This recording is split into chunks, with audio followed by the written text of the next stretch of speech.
সাফাবীয় সাম্রাজ্য ছিল মধ্যযুগের অন্যতম গুরুত্বপূর্ণ মুসলিম সাম্রাজ্য, যা 1501 থেকে 1736 সাল পর্যন্ত বর্তমান ইরান, ইরাক, আজারবাইজান এবং এর পার্শ্ববর্তী অঞ্চল জুড়ে বিস্তৃত ছিল, যার প্রথম রাজধানী ছিল তাবরিজ এবং পরবর্তীতে ইস্পাহানে স্থানান্তরিত করা হয়।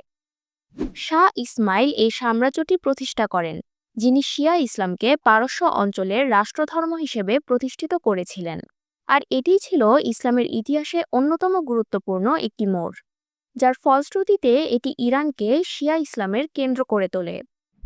এই সাম্রাজ্যের অধীনে পারস্যের শিল্পকলা ও সাহিত্য এক অনন্য উচ্চতায় উন্নীত হয়েছিল, যার প্রমাণ মিলে সাম্রাজ্যটির তৎকালীন রাজধানী ইস্পাহান শহরের স্থাপত্য নিদর্শনে। 1736 সালে এই সাম্রাজ্যের পতন ঘটে আফগানদের আক্রমণের ফলে, যার শেষ শাসক ছিলেন তৃতীয় আব্বাস।